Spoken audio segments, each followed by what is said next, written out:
We've been eating meat the entirety of our time on this planet as a species. To say otherwise, you better have some compelling evidence, or you just better shut the hell up. It is Dr. Ken Berry, the world-renowned carnivore doctor, a best-selling author of Lies Your Doctor Told Me, the author of The Proper Human Diet. Carnivore removes all the foolishness. It's either meat and eggs and seafood or it ain't. I don't find eating a carnivore diet restrictive. What I did find restrictive was having prediabetes and having severe reflux.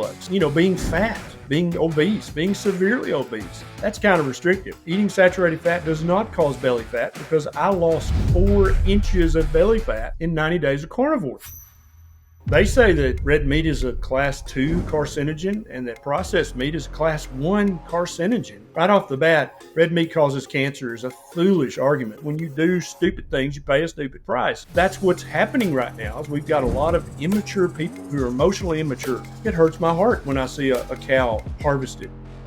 Poor cow, right? But then I grow up and become an adult. It's like, no, I need water, I need air, I need red meat. That's what we've always eaten. Everybody needs to try 90 days of carnivore. You don't have to count macros, you don't have to count calories, you don't have to worry about portion size. Rita, you eat meat like a crazy lioness. And so does Nisha, my wife. So, if you want to try carnivore for the next 90 days, comment down below. I am in. Are we in, Dr. Berry? I'm in. Let's do it.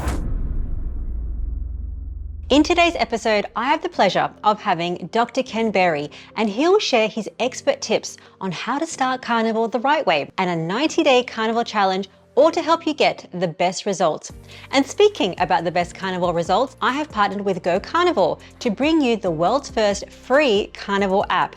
Go Carnivore is like no other. It has 90-day carnivore challenges, a meal planner, live meetings with carnivore doctors, including Dr. Anthony Chafee, Dr. Bright, Professor Bart Kay, and Dr. Kiltz. So many courses and so many more free tools to help you get the best carnivore results. For more information, go to the URL shown on the screen, gocarnivore.com, or there is a clickable link in the description of this video. Dr. Berry, welcome. Thank you so much for having me. Good to talk to you again. In 13 years, you have helped over 100 million people change their lives. And I know that one topic that has changed your life, Dr. Berry, is the carnivore diet. So today, we're going to talk about the ultimate guide for the carnivore diet, how to start, and talk about some dangers that we hear, like heart attack risks and cancer. But before we get into all of that stuff, let's start off with the fun stuff. 10 things that the carnivore diet can do for everybody watching. What is the first thing that the carnivore diet can do for people? There are so many, it'll be easy to come up with 10. So a carnivore diet, if you're having problems with any of the following things, can help to improve, if not completely correct them, within a few weeks to maybe a year tops. High blood pressure, hypertension, pre-diabetes, type 2 diabetes, even type 1 diabetes, LADA, MODY. These people very often are told that as long as your hemoglobin A1C is under 7, that's fine. That's absolutely false. The research is very clear that permanent damage is being done anytime your hemoglobin A1C is above 5.6. So anybody with any flavor of diabetes immediately is going to benefit from a carnivore diet. People with metabolic syndrome are going to benefit greatly because metabolic syndrome really should be renamed hyperinsulinemia. And there is no diet on the planet that reverses hyperinsulinemia as quickly as a carnivore diet. Now, keto and ketovore definitely will reverse hyperinsulinemia, but not as quickly as carnivore. People with autoimmune conditions that they consider chronic and progressive, and there's not a thing you can do but take expensive pharmaceutical medications. Many of these get substantially better or go into complete remission on a carnivore diet. Obesity, overweight, severe obesity, all of these things respond immediately to beginning a carnivore diet. And I could go on and on and on, the benefits every day. Well, let's talk about mental health. There's actually published research now about keto and carnivore with depression, with OCD, with severe institutionalized schizophrenia. All of these mental health conditions appear to immediately start to become less severe, if not go into complete remission, when starting a very, very low carb diet. And on the low carb diet spectrum, as you know, Rena, carnivore is the lowest carbohydrate option. And what else can we see for people that might not have a certain autoimmune condition or a disease? There is even, skin conditions that can improve as well. Absolutely. Yeah. I have YouTube videos about eczema, psoriasis, acanthosis nigricans, toenail fungus, skin tags. All these things immediately start to become less severe, if not completely improve on a carnivore diet. There is some component of autoimmune with psoriasis and also chronic inappropriate inflammation from things that you're eating in your diet. And that's why when people with severe psoriasis start a carnivore diet, within weeks, they're already seeing it start to resolve. The lesions are starting to shrink. And very often they wind up with no psoriasis on their body at all, or they'll wind up, whereas previously that 50% of their body was covered with psoriasis lesions. Now they'll have one nickel-sized lesion on their arm or leg, and that's it. And so the skin improvement, acne, chronic acne, cystic acne, acne vulgaris, all these things immediately start to improve and respond. Hormone-induced acne, the list just goes on because the vast majority of chronic medical disease in modern society is caused by chronic inappropriate inflammation and hyperinsulinemia. And no diet reverses both of those as quickly as a carnivore diet. So, what is it about fatty red meat? Because we're hearing red meat, that's scary. It's not good for you. It's going to increase your cholesterol and all that, things that we hear from many different doctors. What is it about this fatty red meat that is so powerful and healing for all these diseases? You really have to look at it two different ways. First of all, what's in the fatty red meat?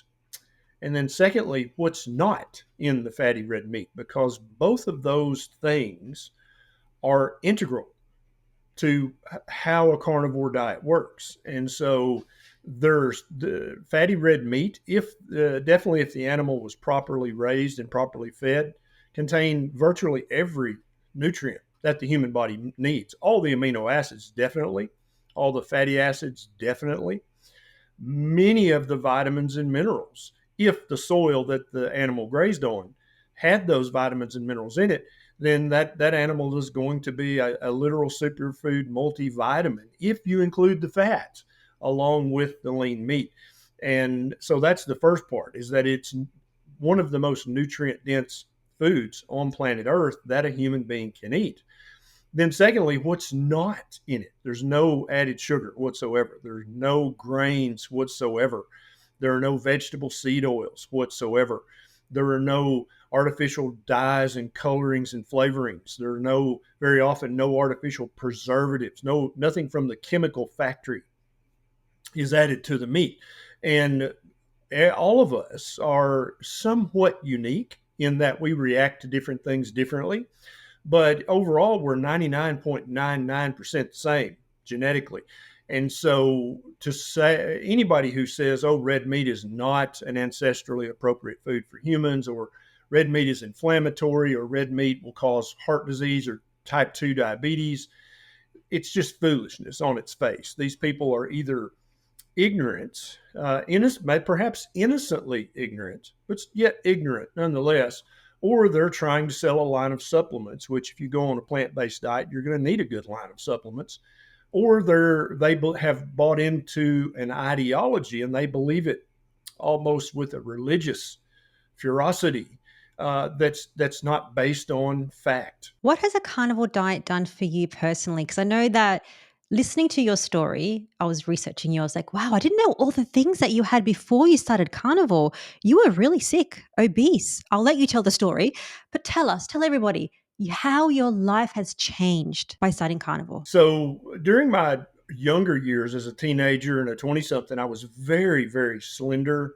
I had an 8-pack without even trying. I had such a low body fat percentage. But then when I got about 35, that changed. I was working full time in the clinic and also full time in the emergency department as an emergency department physician, and started to gain weight. And I wore scrubs all the time, so it's got this huge drawstring, and so you can't really gauge, the belt line from that. And so when I tried to put on my Sunday pants with a belt, it's like, oh no, that's not happening.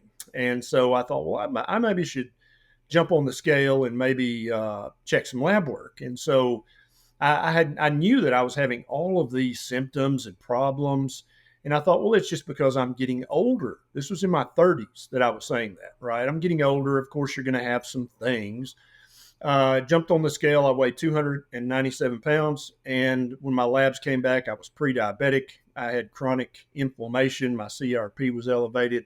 My liver enzymes were elevated a little bit, probably had a little fatty liver, had severe daily reflux, severe reflux, had knee arthritis pain, had this ache, that ache, rosacea, toenail fungus, severe dandruff, all these things. And so here I am, supposedly an educated, thoughtful physician, and I was sicker than most of my patients, and I couldn't tolerate that incongruity. And so I started reading about nutrition, initially reading just the mainstream.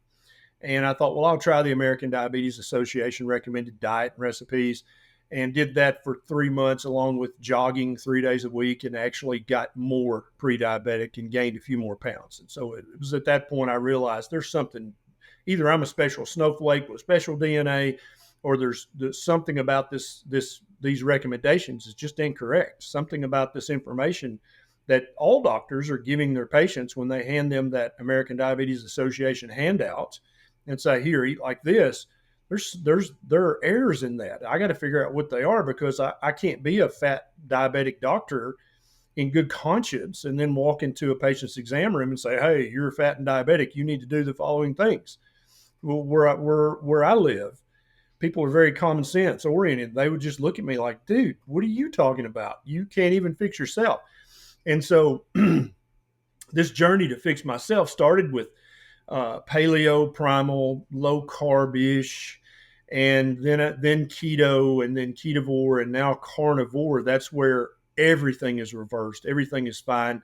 I'm about to celebrate my 55th birthday, and I feel better now at 54, 55 than I felt at 35.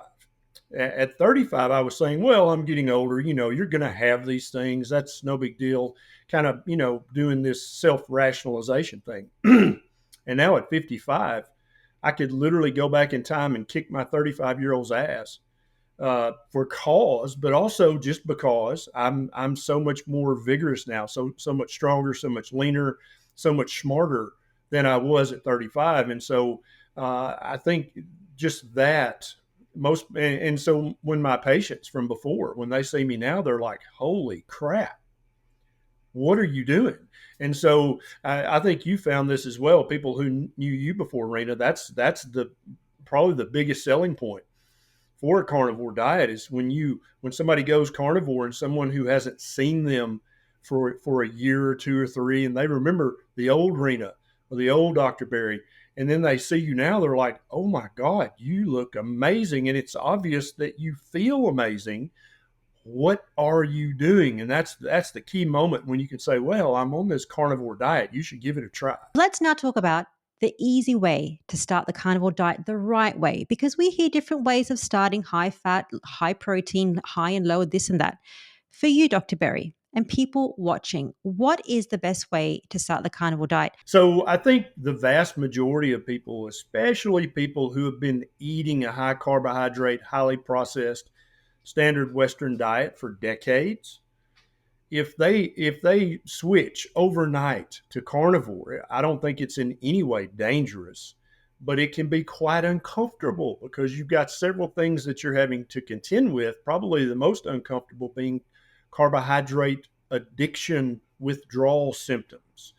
And a lot of people kind of bristle at the idea of sugar addiction or carnivore or carbohydrate addiction, but it's very common and it's very well known. There's multiple studies, and both imaging studies and biochemical studies showing that it's very clear that people can become addicted to sugar, especially highly processed carbohydrates, especially. And then for some people, even just the unprocessed carbohydrates that come from eating too much fruit, too much whole wheat, too much of that sort of thing. There are addictive molecules in those things. And you do get a dopamine reward from eating those things. And for many people, if they tried to switch overnight, it would be almost like somebody trying to quit smoking crystal meth overnight. Even though you should do that, it's going to be quite uncomfortable for a few days or a few weeks until your body adjusts, down regulates all the receptors for the addictive molecules, and upregulates and allows you to make dopamine again while living a normal life and eating a normal human diet, which I consider carnivore to be.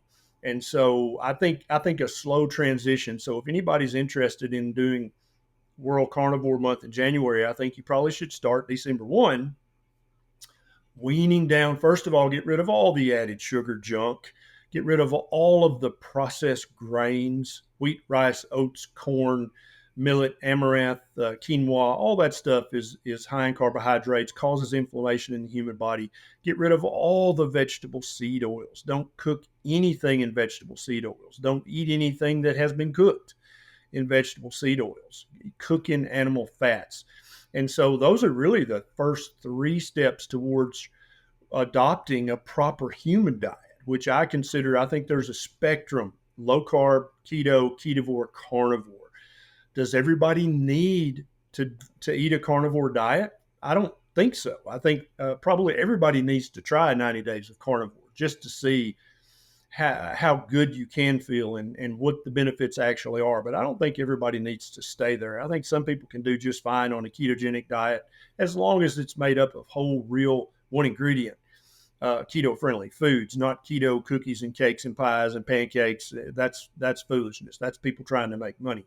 But real low carb food, I think it's for maybe 60% of the population, a ketogenic diet is perfect. Ketovore for some people who have more autoimmune conditions or fatten easier. I fatten and become pre-diabetic very easily. And so, but for me, I love meat, I love eggs, I love seafood. And so carnivore is perfect for me. I just stay there. And while I stay there, all of those chronic medical conditions I used to suffer from daily are gone. Absolutely. And I wanted to make a point around that low carb spectrum that you talk about, low carb to carnivore. One diet included in that is Atkins. And I was researching recently, Atkins still advocates for vegetable oil. Why do they do that if it's so inflammatory and so bad for our health? Well, I think Atkins, as you know, it's named after Dr. Robert Atkins, who first popularized a meat heavy low carb diet. But he's passed away now. He fell and hit his head and passed away from a brain bleed. And so the company's been sold, and so the company now is run by a board of directors, just like every other big food company, and they make all their money on selling Atkins shakes and Atkins bars. And in order for a shake or a bar or some kind of snack or some kind of highly processed food to be shelf stable, you got to make it with vegetable seed oils because bacteria love animal fats and they'll eat them up. And so it'll go bad quicker, go rancid quicker. And so they can't use animal fats making Atkins bars. And that's their biggest profit seller. And so they have to advocate vegetable seed oils. That's one reason. The second reason I think is because the research showing that vegetable seed oils is not is inflammatory. The research showing that you should avoid them is not as robust yet as the research showing that low carb diets are the way and that eating lots of fatty red meat is the way. The research is not as robust yet. And I think that's because a lot of the research was funded by the big food companies who use vegetable seed oils. They have to use them in order to make a product that they can put in a plastic wrapper and put in a cardboard box, sit in a warehouse 6 months, then get on a cargo ship and ship it all around the world, and sit in a warehouse for another 2 or 3 months, and then sit on a grocery shelf for 2 months. The only way you can make that sort of thing, which in my opinion is not real food, it's a food-like substance. The only way you can make that shelf stable is to make it with vegetable seed oils and lots of preservatives and chemical additives. And so they have basically hijacked the research to kind of the tobacco company's playbook, basically muddy the water, confuse the topic. Some studies show it's bad, some show it's good, some show no difference. As long as there's enough of that kind of contention in the research findings, the general public is just like, well, I don't think anybody knows for sure. This tastes really good, so I'm going to eat this. I think that's why, and there are other people. I mean, if you go to the grocery today, the supermarket, there are many keto products that contain wheat, that contain vegetable oils. They say keto on the front in bold letters. And that's one of the reasons that I want a lot of people to either you have to be very thoughtful to eat a ketogenic diet or just go carnivore, and that eliminates all the bullshit, right? Because you can't if it's either ribeye or it ain't ribeye. You can't be adding all this stuff, or then all of a sudden you can tell that's not ribeye anymore. And so that's one of the many powers of carnivore diet is it literally removes all the bullshit. You can't add much to that, or people with eyes to see can go, well, that's obviously not just meat. There's other stuff put in that or on that. So for a lot of people who currently think that keto is all the cookies, cakes, pies, mug cakes, all the things, that's not keto. That's a keto like fake food product diet. That's not real food. If you're not eating real food, then that's going to be contributing to chronic disease to at least some degree. And so carnivore removes all the foolishness, removes all of the pitfalls, all the stumbling blocks, because it's either meat and eggs and seafood or it ain't. And the average person can tell the difference. And that's why I love the simplicity and the clarity of a carnivore diet. Plus, for me, I love meat and eggs and seafood. So what's not to love? I also love all of the chronic medical diseases that I no longer have to suffer from because I've adopted this way of eating and I stick to it very strictly, not religiously, but strictly. Because for me, I don't find eating a carnivore diet restrictive. What I did find restrictive was having prediabetes and having severe reflux and having insomnia and having dandruff, that I had to do this before. Every time I did an interview or talked to a patient, I'd have to do this to get all the dandruff flakes. That's kind of restrictive. Having toenail fungus and not, being able to go barefoot somewhere because my toenails look janky. That was kind of restrictive. Being fat, being obese, being severely obese. That's somewhat restrictive, I found. And so if you say, well, is carnivore too restrictive? I would say compared to what? So a lot of people suffering from chronic medical diseases that they have to take a handful of pills every day for, they find that to be quite restrictive. And many people are happy to trade that severe restriction of chronic disease for the minimal restriction of just eating certain foods. And that's one of the main selling points of a carnivore diet. It's simple, it's straightforward, it's hard to be fooled, and you wind up just eating meat and eggs and seafood and getting healthier. How simple is that? Very simple. So try it for at least 90 days.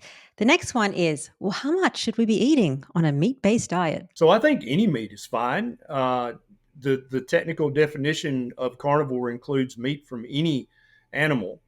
And I don't advocate eating insects. I don't think anyone should be forced to eat insects, but insects are animals. That's also carnivore. But I think everyone should have their choice, whether they choose to include that in their carnivore or not. My choices are fatty cuts of red meat and pastured eggs, always with the yolk, and then seafood of some type once or twice a week, just to make sure that I'm getting that iodine and the other micronutrients that occur naturally in ocean living animals that I might not be getting from animals that were grazed on soil that's been improperly treated. And so I think pork is fine for most people. Chicken's fine for most people. Any poultry, any mammal. And the vegans will always say, well, would you eat your family dog? It's and that's obviously an appeal to emotion. It's not an appeal to fact or logic. And I understand that it hurts their heart. And, back when I was an immature young boy, it hurt my heart too when my dad harvested a deer and brought it home to process it. That hurt my heart when I was 10 or 11 years old. But, I think when you become an adult, you should put away childish things and say, okay, I'm an adult Homo sapiens sapien. The diet that my species has eaten is well known in anthropology and paleoanthropology. This is a proper human diet, that it should include lots of fatty red meat and any other meat that we can get our hands on. That is the diet that we evolved on. That's the diet we've lived on for our entirety on this planet. So it is an absolute true statement to say that Homo sapiens sapiens, that's me and you and everybody else listening to this and who understands English, we have been eating fatty meat for just as many years as we've been breathing air and drinking water. The entirety of our time as a species, we've been doing those three things: eating meat, drinking water, and breathing air. And so it would make just as much sense to say, well, breathing air will cause lung disease, or drinking water will cause kidney disease. It's like, what are you talking about? We've been eating meat the entirety of our time on this planet as a species. It is part of an ancestrally appropriate, proper human diet. To say otherwise, you better have some compelling evidence, or you just better shut the hell up. That's what I kind of understand when you have these doctors saying any source of if you have an animal based diet, if you eat meat in any big quantities, it's going to cause cancer. I'm like, how is that possible? The World Health Organization, who many people have a little suspicion that their motives may not be what our goals are as just free living humans. They say that red meat is a class 2 carcinogen, and that processed meat is a class 1 carcinogen. But when you actually, and so a lot of people blindly believe them. They are peopled with MDs and PhDs who are serious and who have only the best of intentions for humanity. That's a rational assumption, right? I mean, you should be able to trust them, but I think we found that time and time again, we can't trust them.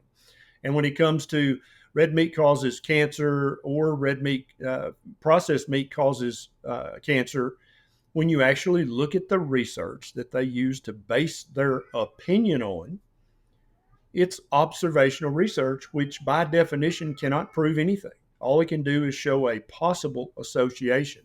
And if you look at the research, the actual studies they cite, the hazard ratio is so small that it's literally background noise. It doesn't prove or show anything. It doesn't even imply a robust correlation, much less a causation.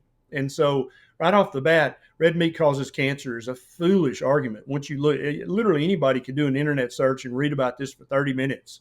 And on my YouTube videos about red meat and cancer and processed meat and cancer, I've got links to the research. So you can look up those studies and read them. If you don't know what a word means, Google it, find out what the word means. And after 30 minutes of reading those studies, you'll go, this is a bunch of crap. Dr. Berry's got to be lying. There's got to be more. So you can go to their website and look at their citations, look them up. It's the same exact kind of research. It's observational, epidemiological. It proves nothing whatsoever, and it only shows the tiniest possible association. And like you intimated earlier, Rena, if red meat in fact did cause cancer, we've been eating red meat for 300,000 years as Homo sapiens sapien, for millions of years before we evolved into this species. That seems like that would have, evolution tends to weed things out that are bad for you just through trial and error. Australopithecus robustus was a plant eater. They became extinct because they were this huge primate with these huge skulls and these huge jaw muscles, and they ate grains and grass. They became extinct. And so evolution has a way of weeding out bad decisions. We even joke about this. We give out Darwin Awards for thieves who try to break in somewhere and just hurt themselves more than if they had just stayed home. And it's like, yeah, evolution, that there's a reason we call that the Darwin Award, is because when you do stupid things, you pay a stupid price. And that's what's happening right now, is we've got a lot of immature people who are emotionally immature. They're still like me and you when we were 10 or 11 years old. It hurts my heart when I see a cow harvested. Poor cow, right? But then I grow up and become an adult. It's like, no, I need water, I need air, I need red meat. That's what we've always eaten. And so I think it's a combination of the immaturity, emotional immaturity, and believing a false paradigm, and believing a pipe dream that it's somehow possible to save the planet and also to improve your health by eating this highly processed grain-based diet. And that, it's sad, but so many people have fallen for the fallacies that make up these types of arguments. And the World Health Organization is actually helping those people mislead other people by saying that red meat is a possible carcinogen, when that would be like saying, well, water is a possible carcinogen, or clean air, that's a possible carcinogen. It's just as foolish, it's just as unhelpful, and it's just as misleading as saying that red meat is a possible carcinogen. Absolutely. So now we know that red meat is not going to cause cancer. We know what meat we should be eating on carnivore for the first 90 days. Dr. Berry, how much should we be eating every day? Well, you should be eating the same exact amount as every other animal on planet Earth. Nobody goes out into the wild and tells the rhinoceros, look, you need this many grams of protein a day and you need this many. They don't have a degree in nutrition. If they're hungry, they look for food. And when they find food, they eat food, a species appropriate food, until they're full. And then they stop eating. And then they don't eat again until they're hungry. And so when you're eating an ancestrally appropriate, proper human diet, of which carnivore is one, you don't have to do any of that foolishness. You don't have to count macros. You don't have to count calories. You don't have to worry about portion size. I know I've eaten with you at an event before, Rena. You eat meat like a crazy lioness. And so does Nisha, my wife. I mean, you guys you're not like weighing your portions and saying, well, the palm-sized portion, you're not doing that. You're eating fatty red meat until you're stuffed. And you both look amazing. And so what I want people to understand is there are principles of biology that apply to animals, to mammals specifically, to primates specifically, to Homo sapiens sapiens specifically. We are a mammal just like every other mammal on Earth. We don't have, if you're eating the highly processed, high carbohydrate, inflammatory standard Western diet, then you damn sure better be worrying about portion control and portion size and calorie counting and all that stuff. And also your macronutrients, because you're probably not going to get enough protein that your body can actually use. But as you put away all that childish foolishness and you say, no, I'm not going to eat frosted flakes anymore. I'm going to have eggs and steak for breakfast or eggs and bacon for breakfast. Then you get to forget about the macros and the calories and the portion sizes. You get to just, are you hungry? Yes. Therefore, eat this food until you're full. Then stop eating and then don't eat again until you're full. You get to use basic hardwired built-in biological principles like that. Same goes for salt. Oh, does this taste salty enough? Well, no. Well, then put some salt on it. Am I going to put too much salt? Well, does it taste too salty? Well, no, it tastes delicious. Then you didn't put too much salt on it. Just general guidelines like that apply, and you get to just stop worrying about and thinking about your food obsessively. You just sit down and eat till you're full, and then you go outside and play. While everybody else eating the highly processed diet is still counting their calories and their macros, and they've got their little kitchen scales out. None of that stuff is necessary on a carnivore diet. Rena sat down and ate 8 ounces of ribeye and 6 eggs. Did Rena eat too much? Well, did she eat past the point of being full? Well, no, she stopped when she was full. Therefore, she did not eat too much food. Well, should she eat more food? Well, is she still hungry? No, she is full. Therefore, she does not need to eat more food until she's hungry again. It makes things so simple. And I would opine that's how eating should be. It should be a simple, thoughtless act. You don't think about it. You don't measure. You don't weigh. You don't count. No other mammal does that. Why should we do that? Absolutely. And why is salt so important? Why should we be salting animals, especially in the first 90 days? Yeah, so salt, first of all, is an essential nutrient that humans and all mammals. I don't know if you'll just do an internet search for the goats that climb up the side of a dam or that climb literal mountains, and they're standing in this precarious position that's so dangerous. And they're doing it because there's a specific mineral rock up there that they need to lick to get that salt. That's why they're doing that. And any hunter is going to know this, that there are naturally occurring salt licks. There are naturally occurring salty muds and salty rocks that deer will seek out. They'll walk miles because they know where that salt is at. Well, we're a mammal. We do the same thing. We need salt on a daily basis for optimal human health. And so we seek that out. Eating salt to taste. That's what I advocate. I don't think you should be taking salt as a medicine. You should not be taking more salt than your body wants.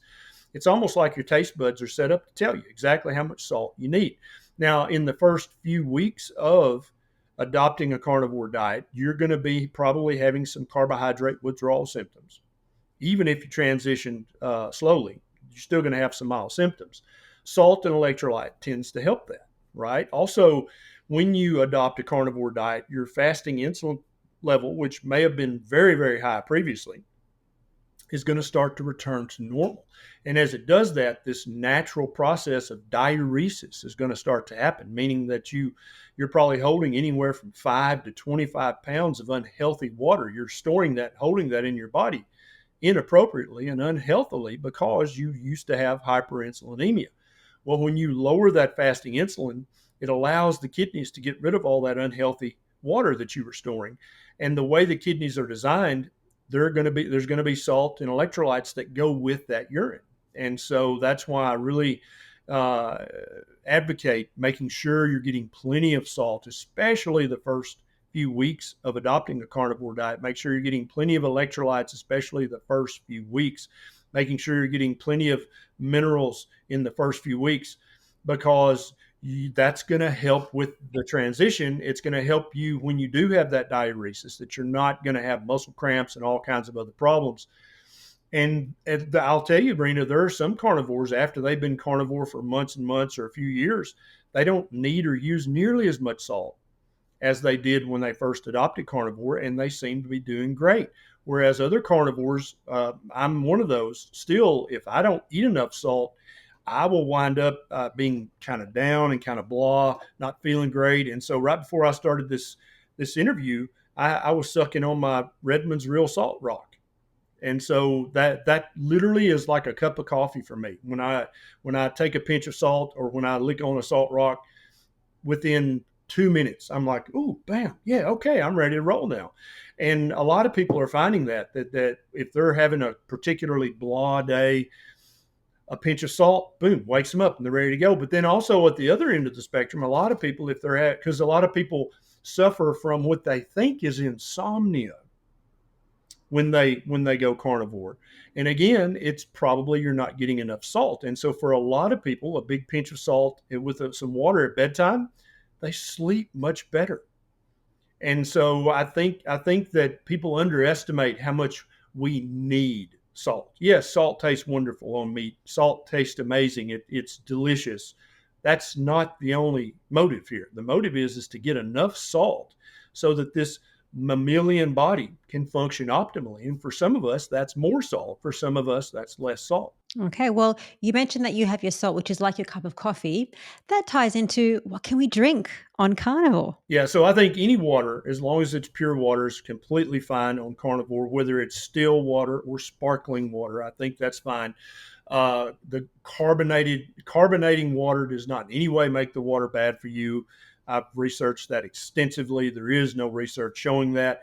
You don't have to buy high pH water. That's an unnecessary expense. You don't have to do anything. We have a reverse osmosis system under our sink, and so all the water we drink and cook with comes from that. And then we add some mineral drops to it so that it is mimicking the water that we would have drinking 10 or 100,000 years ago, right? Because the water we drank back then was river water, stream water, puddle water. We drank whatever water we found, and it's that all that water was invariably rich in minerals and electrolytes, and maybe even some salt, depending on where you got the water from. And so I think it's fine for the vast majority of carnivores to drink black coffee or unsweetened tea. Now, and there are some carnivores, especially people who should really tighten up and do a lion version, which is ruminant meat, salt, and water only. Some people need that at least for a while. Some people seemingly need that for life, especially if they suffer from severe multiple autoimmune conditions. But the vast majority of people do great on a carnivore diet, and they drink coffee, unsweetened tea, sparkling water, or still water. Now, when you start to get into flavored things, right? Like, oh, I'm drinking Diet Coke, it's sugar free.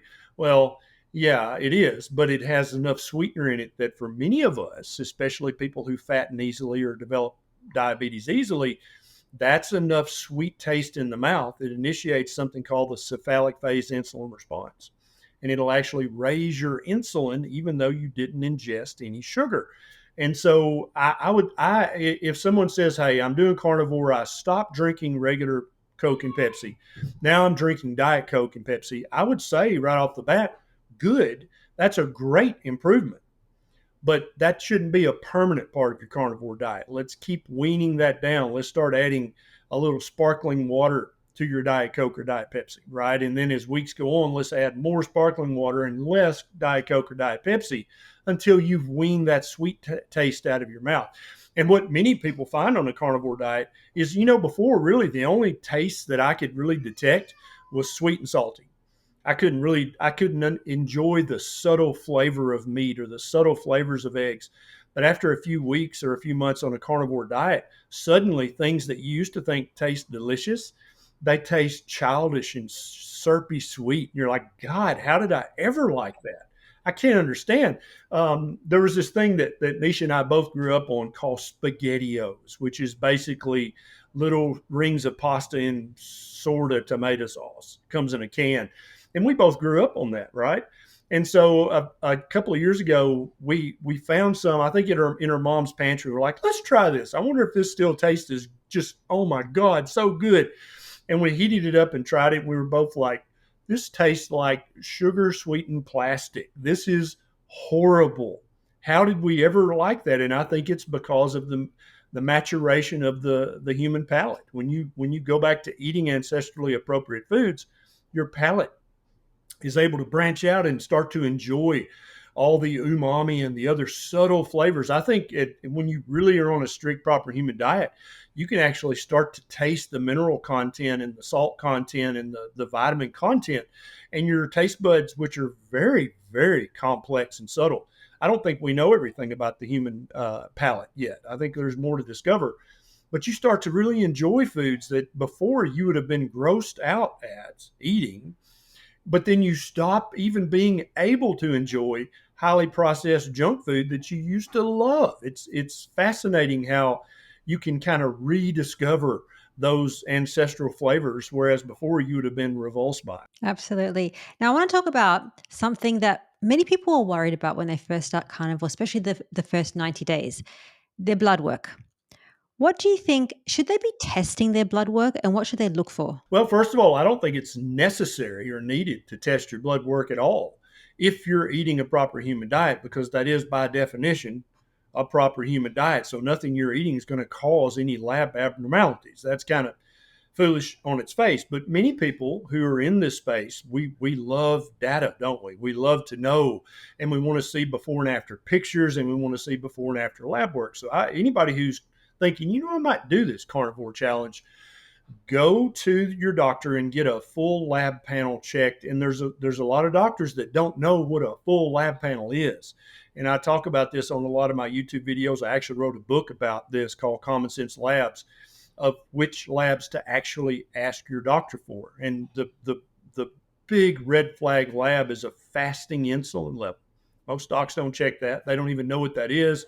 They either think it's an old lab that nobody checks anymore or a new experimental lab that nobody checks. They're wrong on both counts. This is really the Achilles heel of diet recommendations. If a doctor's not checking a fasting insulin, then they truly have no damn idea what the diet they're recommending is doing to their patients. And so that's one of many labs I recommend you get it checked before you start carnivore, because for most adults in modern society, they're going to have hyperinsulinemia. Their fasting insulin level is going to be 30, 40, 50, 60, 70, sometimes 100. And when they adopt a proper human diet, in this case carnivore, it's going to immediately start to return to normal, which is going to lower their risk for hundreds of chronic medical conditions. But their doctor didn't even know to check that lab. All their doctor wanted to talk about was their total cholesterol level and their LDL cholesterol. They didn't even know they should be checking that. And so I think, you should get the full lab panel checked, especially if you're going to be fighting on Twitter with me and Rena and other people fighting the plant-based people on Twitter. you need to get your before labs so that then you can say, look what happened after 90 days of a carnivore diet. Look what happened to my A1C. Look what happened to my fasting insulin. But also look what happened to my CRP. Look what happened to my ESR. Look what happened to my triglycerides. Look what happened to my HDL.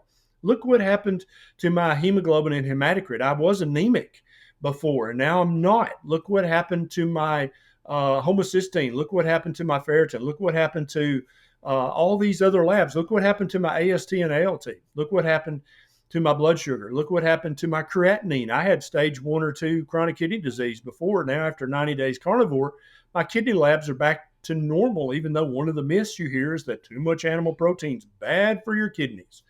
How did my creatinine improve and my EGFR improve if eating lots of fatty red meat's bad for my kidneys? That seems backwards, doesn't it? And so I think actually that's going to be the proof that just tips a lot of people over to saying, yeah, I believe that a plant-based diet is ethical and moral and all this, but obviously a carnivore diet improves people's individual health. And so I think that how can you even advocate for, oh, let's have a healthier planet if you yourself are unhealthy? I think protecting the planet and healing the planet, I think it starts at home with fixing your own health first. And then that's going to give you the stamina and the mental awareness to say, okay, now what's the next step in healing the planet? Well, maybe it's healing my family and my friends. Maybe that's the next logical step. And then once you've got that sorted, then you can say, well, what about my local community? Maybe I could give a free talk at the library, or maybe I could write a letter to the editor. Maybe I could start a Facebook page for my friends. And I think that ripple effect of healing yourself, then taking care of your friends and family, then your local community, I think that's how we're going to heal the world and protect the world and make the world a better place, not by donating to some World Health Organization that's going to do God knows what with the money. If you want to make the world a better place and a healthier place, you need to fix your own health. And you do that by spending your money on meat, good quality meat, the best quality meats you can afford, the best quality eggs you can afford, the best quality seafood you can afford. Then you pay that forward by helping your friends and family. Then you pay that forward by helping your community. And if we've got millions of carnivores around the world already, and as millions more come on with World Carnivore Month, if everybody's following that model of fix myself, then fix my friends and family, then fix my community, imagine the power of that. That's unstoppable. You can't regulate that because it's just these little individual nodes of people all over the world in every single country, in every single zip code and time zone saying, I'm going to fix my health because that's my ultimate responsibility, right? How can I be advocating for a healthy planet if I'm not healthy? That doesn't even make any good sense. Or if I'm advocating eating a diet that leads directly to type 2 diabetes and hyperinsulinemia, how am I saving the world? How does that even make sense? It's not logical, but it also doesn't even make damn common sense. Oh, you're advocating a diet that's literally going to make everybody on the planet hyperinsulinemic and inflamed, but you want to heal the earth? What? Come on. And so I think the carnivore diet and just the carnivore mindset, that's the way we're going to protect the earth and heal the earth. And we're going to do it one person at a time. So if you follow Dr. Berry's guidelines, I think that was about 10 things. So 10 ways to easily start. If you do those 10 things, it will be so easy for you and you'll pass those 90 days. What should they do after those 90 days? Well, I think the carnivore diet really is the ultimate elimination diet. And a lot of people say that's all it is. And I'm like, yeah, it is an elimination diet, but that's not all it is. And so at the end of that 90 days, then people can choose, because what they're going to find is they're not nearly as attracted to previous junk food. It's much easier to just say, I'm never going to eat that crap again. And that's what I find uniformly is after 90 days of doing carnivore, people are like, I might stray occasionally with, some keto friendly vegetables or nuts or berries or some kind of food that's a one ingredient food, but I'm never going to eat that the shit that's made by Kellogg's or Kraft or General Mills or Kraft Heinz or Mondelez. I'm never going to eat that crap again. That's just never going to happen because I now honor my body.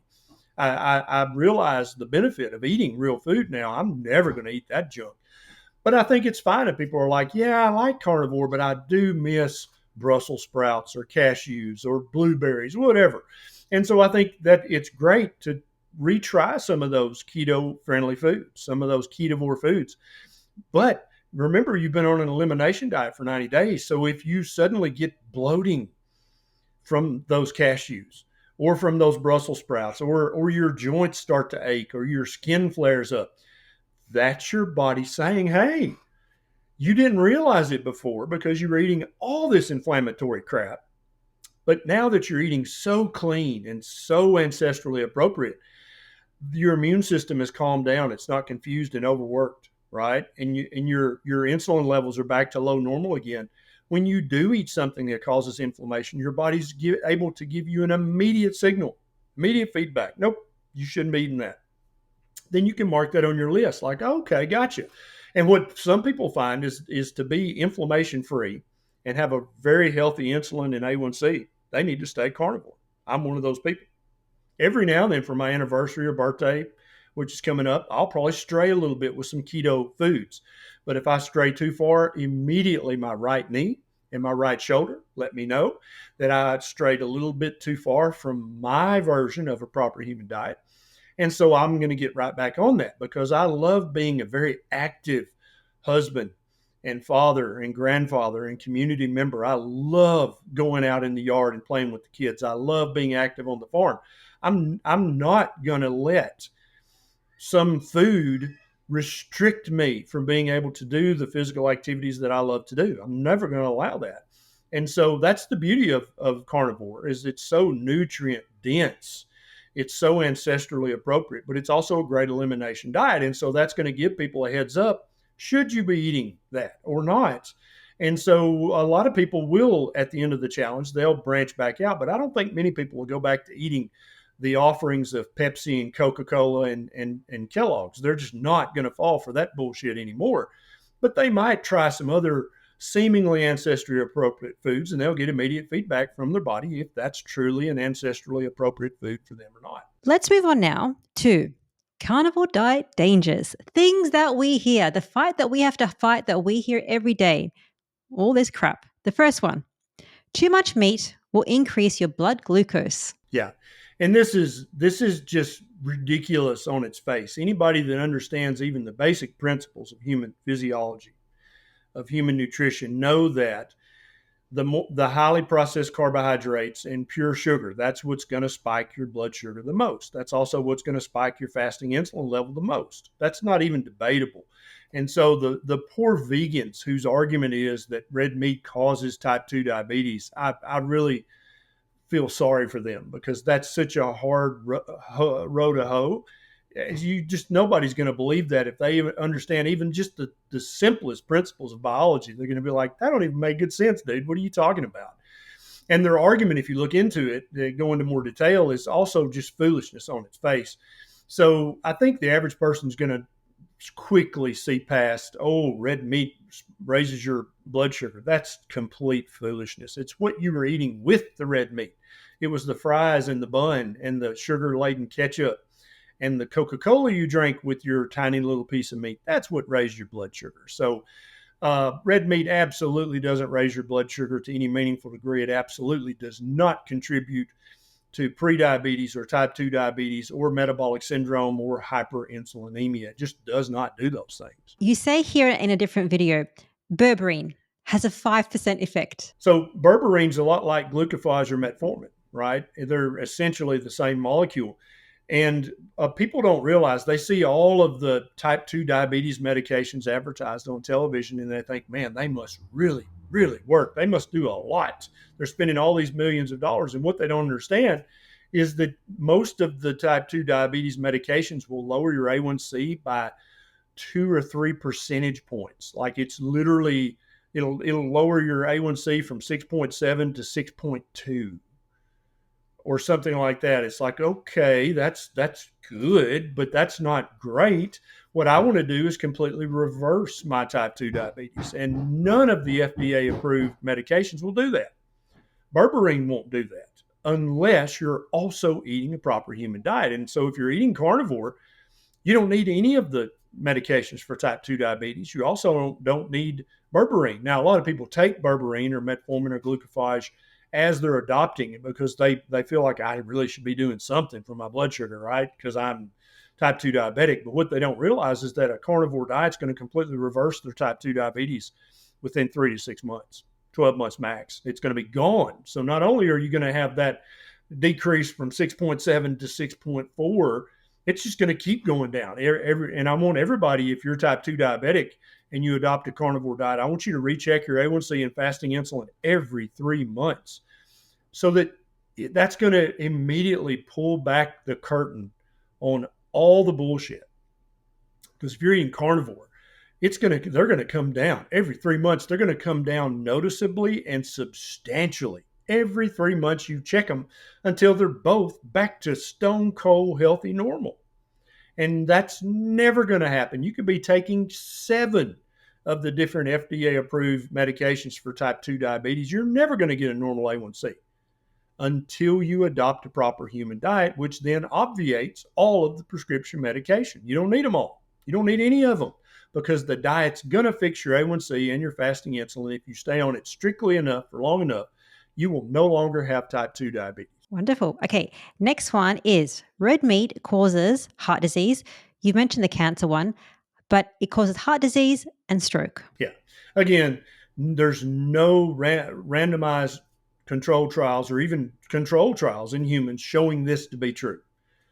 There is some observational epidemiological data that shows a possible weak association between red meat and heart disease or red meat and stroke. It doesn't prove anything. And so anytime you make a claim, oh, red meat causes heart disease, that's a claim. Okay. Now, then we have to think about, okay, human beings have been eating lots of red meat since we've been on this planet for 300,000 years. So that is a strong claim. That's a claim that demands meaningful, strong evidence to even take it seriously, right? To not only to not believe it, but just to even take it seriously and discuss it. You need to have compelling evidence that may be true. But the evidence they come with is observational data, observational research that has a hazard ratio of 1.4, which, if you know anything about statistics, you're like, that's less than background noise. That's not even background noise. That's literally nothing. That's meaningless. Because the observational research that we use to basically show that smoking cigarettes is bad for you had a hazard ratio of 15 or 20 or 25 or even 30. Very strong signal. Still didn't prove that smoking caused cancer, but it was very worrisome, right? And so instead of these observational studies trying to show that red meat causes heart disease having a hazard ratio of 10 or 20 or 30, they've got a hazard ratio of 1.4. And for those of you who don't know much about statistics, a hazard ratio of 1 means there's literally no effect whatsoever. And so a 1.4 versus a 15 or a 20 with smoking cigarettes. So so most statisticians consider any hazard ratio of less than 2 to be literally background noise, like putting your radio in between stations and just the static. It's meaningless. It doesn't mean anything. But yet they're trying to scare us with a hazard ratio of 1.4. That's all the research they have. That's literally it. They don't have anything else. And so until they come up with some compelling evidence that red meat leads to heart disease or leads to increased risk of stroke, it's their ideology bleeding into their research results. They believe in a plant-based diet. They believe it's best for themselves and best for Mother Earth. And they're trying to get you to believe that too. But the evidence that they're trying to use to convince you is foolishness. What about when people go on carnivore? And I've had this a lot in my carnivore group. They say, why is my triglycerides increasing? Yeah, and this happens temporarily in some people. The vast majority that adopt a carnivore diet, their triglycerides plummet back to levels lower than they've ever seen in their entire life of having their blood checked. They've never seen triglycerides that low. But there are some few people who either have a genetic predisposition or they've misunderstood a carnivore diet. They think a carnivore diet includes lots of fruit and honey. That'll keep your triglycerides very, very high. And so I'm talking about 90% of people, 95% of people who adopt a carnivore diet, their triglycerides are going to go from 200, 300, 400 or higher back down to under 100. That's what the vast majority of carnivores see with their triglycerides. About 1% of people have a genetic issue that makes them have hypertriglyceridemia. And so they'll still have triglycerides. Some very few people drinking coffee and tea seems to raise their triglycerides. This is not true for the vast majority of people. Other people don't know because their doctors misled them. They don't know that they should fast for 12 to 14 hours before having their blood work drawn, because there's a lot of doctors out there now that literally tell people you don't have to fast for blood work anymore. You used to have to do that, but you don't have to do that anymore. And when it comes to your blood sugar and your fasting insulin and your triglycerides, it's mandatory that you fast for 12 to 14 hours before you have your blood work checked. And for most people, if they don't drink coffee the morning of the study and they fast for at least 12, but not more than 14 hours before the labs, and they're eating a strict carnivore diet, their triglycerides are the best number they've seen in years, sometimes even decades. Okay, saturated fats coming from fatty red meat and sodium can cause belly fat and visceral fat. Yeah. So we know definitively what macronutrients that all mammals on the planet eat in the late summer and fall in order to get fat for the winter. It's actually advantageous if you're living in the wild to gain a few pounds of fat going into the winter. That decreases the risk that you will starve to death. And what mammals in the wild invariably eat is carbohydrates to gain that weight. They don't eat fatty red meat to gain that weight. Even bears that are omnivorous, they'll focus on berries and fruit so that they can gain lots of fat. So when they hibernate over the winter, they won't starve to death. Many mammals do the same thing. I would opine that humans did this same thing when we lived in a different kind of wild, because this is our wild now. We've kind of curated our wild to make it what we want it to be. But humans who still live in the wild, if they're trying to put on fat around their visceral fat around the belly, they eat fruit, they eat honey, they eat lots of berries, they eat lots of carbohydrates, lots of starchy tubers. That's how you put on weight around the middle. I think the best argument for this is anybody who has a problem with visceral fat, belly fat, fat around the middle, do the 90-day carnivore challenge. Take all your measurements, your waist measurement, your belly measurement, your bust, your shoulders, your arms, your legs. Write those down. Then after 90 days of strict carnivore, measure again. And never again will you believe the lie that eating saturated fat causes belly fat. And you're like, that sure didn't happen for me. I lost 4 inches off my waist in 90 days. So you can't. And so I think that's one of the great things about checking your labs and doing your body measurements is when somebody who you perhaps respect and believe, maybe a doctor, maybe an influencer online, when they say something, you got the black and white. You saw your A1C before carnivore and your A1C after. You're like, no, red meat doesn't cause diabetes. It literally reversed mine. I've got the black and white proof. Or no, eating saturated fat does not cause belly fat because I lost 4 inches of belly fat in 90 days of carnivore. And so it helps bulletproof people against false assumptions and false beliefs that come from people that we might look up to, we might respect. And because those people are also well-intentioned. That's one thing I want everybody to understand. Those plant-based influencers and gurus and doctors, they believe they're correct. They believe it in their heart of hearts. They're not trying to trick you. They're not trying to mislead you. They believe that. They're just wrong. And the way you bulletproof yourself from that is that you check your labs before and after. You check your measurements before and after. You check your mental health before and after. You check your levels of inflammation before and after. And then when that person who you still respect and believe in says something, you're like, well, that's not what happens in my body because I've got the black and white evidence. Okay, last one. Red meat, bacon and butter, it's high in calories. You're just going to get fat from eating all this stuff. How can that happen? Many people still believe in the calorie in, calorie out model, even though Weight Watchers, they are the reason that this model is so ubiquitous and so popular. They popularized this. Weight Watchers has been in business since the late 1960s, and they've been helping people lose weight all those decades. And so, if Weight Watchers, if calorie counting actually worked and calories in, calories out, move more, eat less, if that actually worked, we wouldn't have any fat people. But we have a veritable obesity epidemic all over the world. And anywhere people are eating the modern diet, there's an obesity epidemic. Even though the calories are plainly printed on every package and people are trying to cut their calories and trying to do all that stuff, what it amounts to is a semi-starvation diet. And you cannot starve a mammal forever.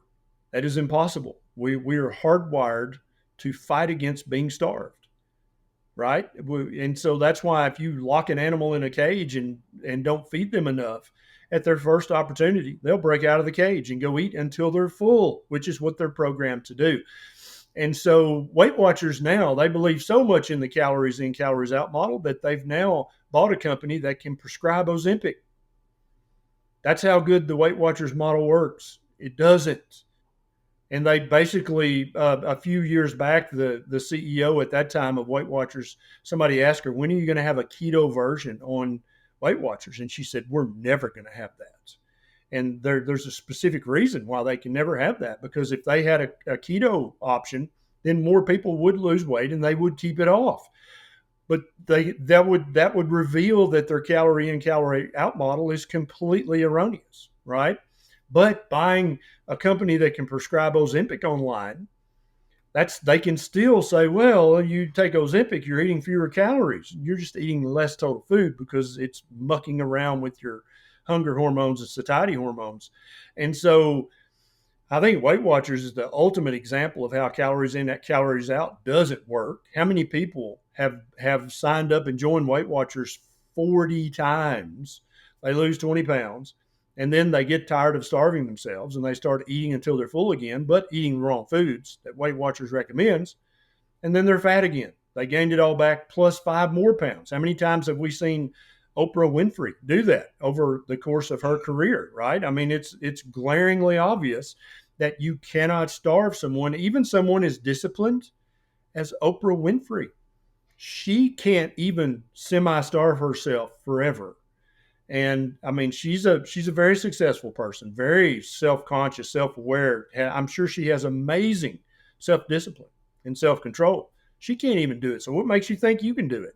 Stop worrying about calories. Eat fatty red meat and eggs with the yolk until you're comfortably stuffed. Then stop eating, go outside and play, have fun.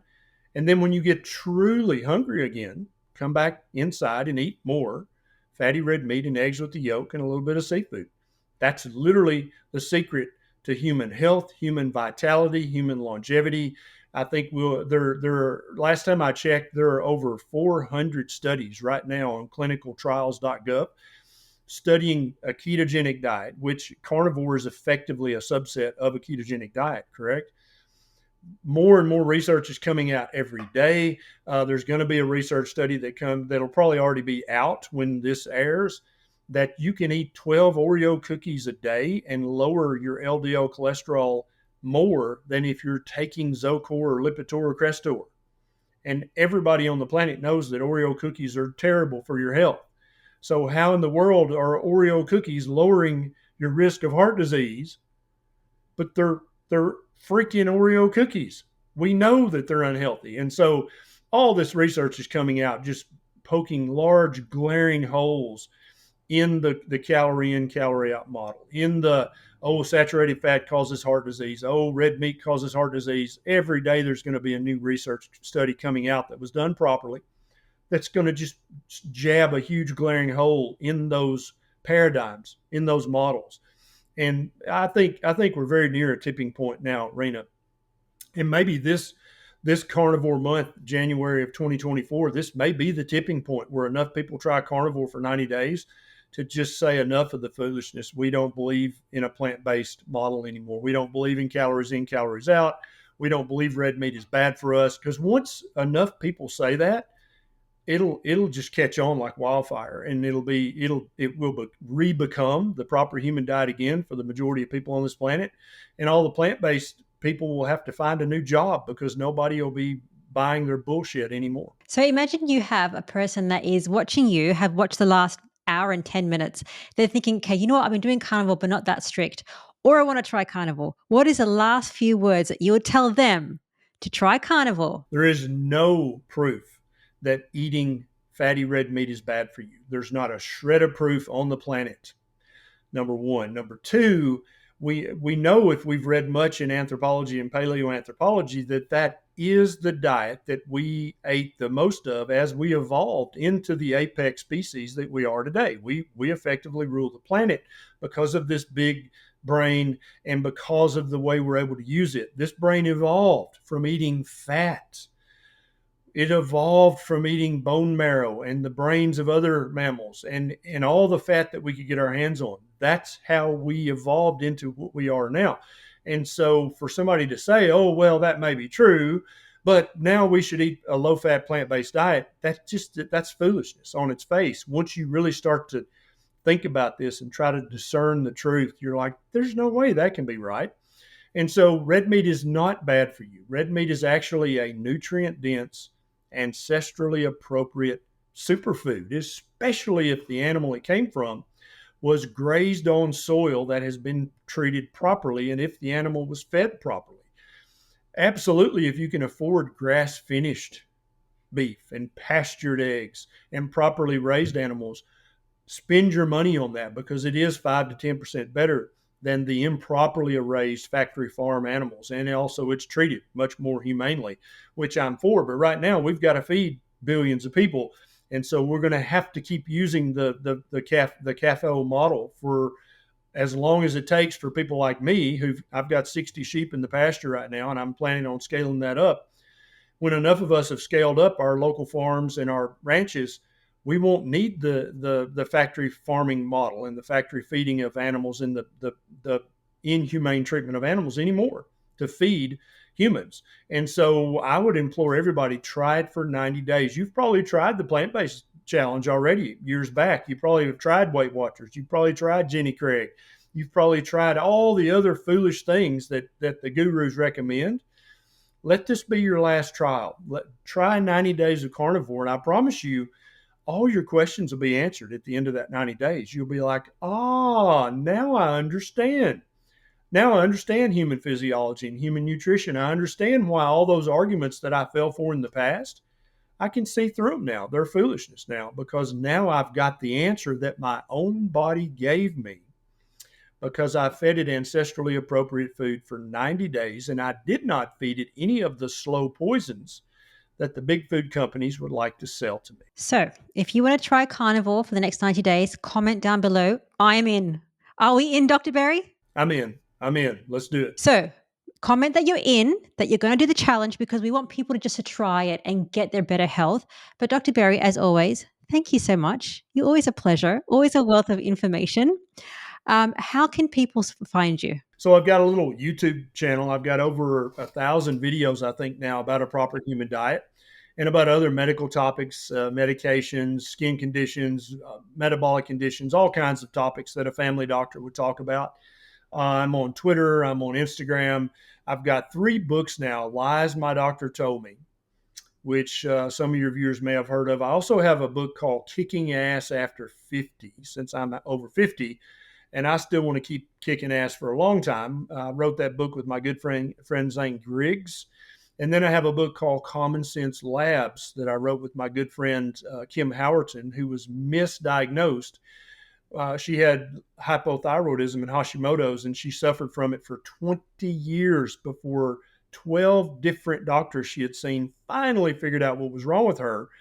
If she had had this book, Common Sense Labs, she would have been diagnosed immediately and treated properly. And there's so many people out there suffering from either missed diagnoses or misdiagnosis. And it's because their doctors don't know which labs to order or why to order them or how to interpret them. This book will help you as a patient, help your doctor know which labs to order, why to order them, and what the results actually mean. All those are available on Amazon. And if you ever want to see snarky Dr. Berry, I'll be over on Twitter with Rena fighting the plant-based people. I hope you enjoyed this interview with Dr. Berry. Now you need to watch this video next with Laura Spath. She's going to talk about how she did carnivore wrong and what you need to do instead. I'll see you guys next week.